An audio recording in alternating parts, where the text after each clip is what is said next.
Demon Slayer, Season 3, Episode 10. Let's get into it.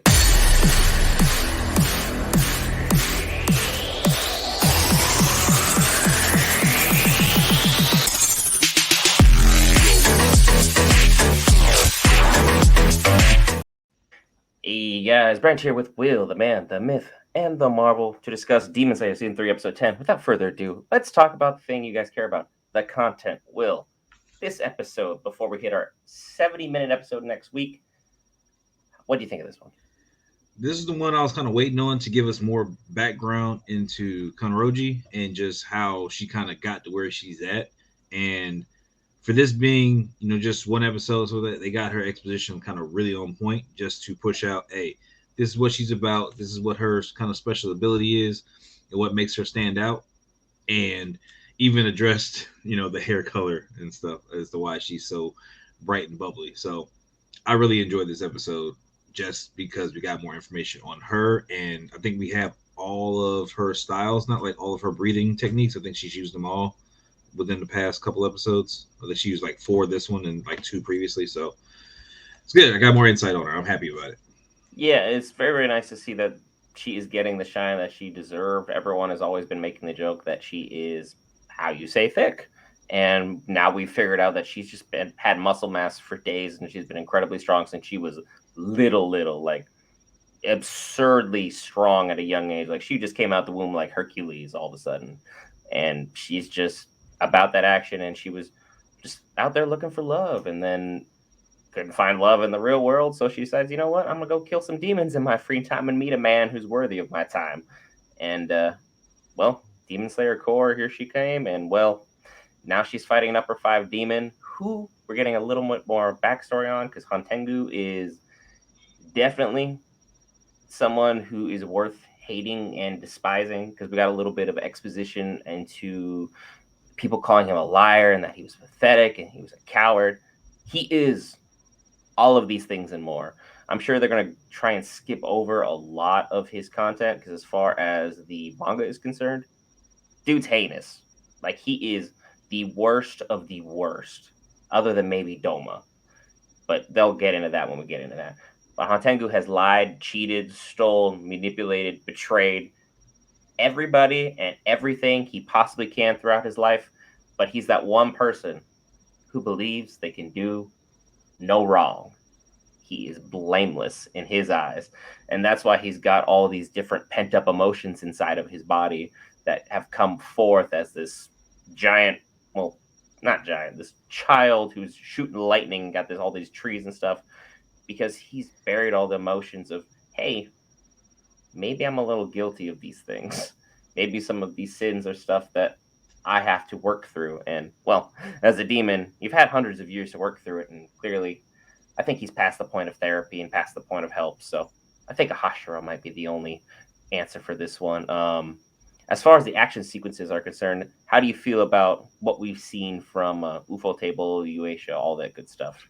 I mean, all of this is really good. Again, having to animate the whip like sword and being able to get that amount of intensity in the scenes, like, is really really good. I like that there is no, I guess, no holdback. There's no hesitation as far as animation is concerned. Like, they draw everything out, everything's kind of rushed forward, and it's like a snap to effect. I don't know how to really describe it, but as soon as the action sequences start, it's like they're seamless. I don't really see a break. There's not a lull in the animation. Like, it just feels really fluent all the way through, no matter which Hashira, which Demon Slayer is actually performing attacks. Like, it all feels good.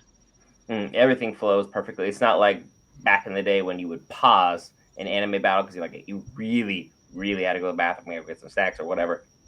And like your character that you are seeing going through these live action animation scenes has got the weirdest face stuck on. Everything looks absolutely clunky, and you're like, oh, maybe I shouldn't have froze this. This is hella bad.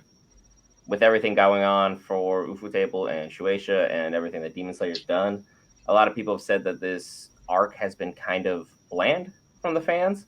I guess you guys have just gotten too accustomed to something that's just blowing you away each and every episode, because I don't have anything to complain about.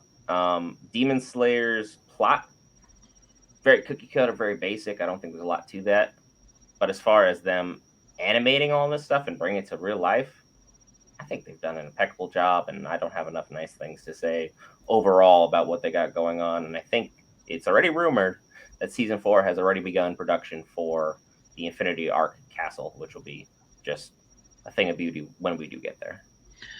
I think that people need to understand like there's a ramp up for these things and so with that, and so once you have a big and like again everything with Tengen and everything that happened there was really really spectacular, and I loved every minute of it.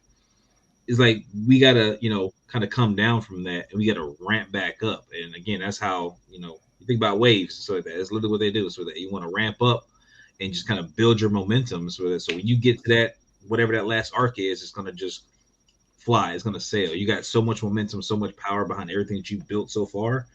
Like I expect everything that's going on with Muzan and whatever is gonna be absolutely fantastic. Like it's gonna be nothing that this stuff that we've already seen. Nothing is gonna compare to what we're gonna get when they finish it off. So I'm with it. Take your time. I don't care if it's a little slow start to the story. Like it's gonna ramp up. It's gonna get better. Like I have no doubts. And if I'm wrong, then I'm wrong. But I don't think I am. This has been one of the best series I've watched in a long time. There is going to be no letdown, and I can guarantee that. We have 3 upper rank demons left, including the man who slayed Rengoku Akaza. He's left. Doma's left. Upper Moon 1 is left, and we still have Muzan. There's a lot to go through. We still have a lot of Hashiras in play. There's going to be some of the best animation we've seen. The storytelling isn't super complex. There's a bad guy, go get the bad guy. But how the story unfolds from here is going to keep the fans on the edge of the seats. Everyone will be very happy with what they have to see. I don't really have anything else to add to this. I've been very happy with what we've seen this season. Looking forward to the next week's hour and 10-minute episode. Yes. If you guys are looking forward to seeing that and you enjoyed this content, be sure to hit that lovely red subscribe button, hit a like, dislike, leave a comment. Let us know what you think. Let's talk about it because we here at Geek love to talk about any and all things with an open mind and an open dialogue. If not, I got 2 videos for you in the meantime.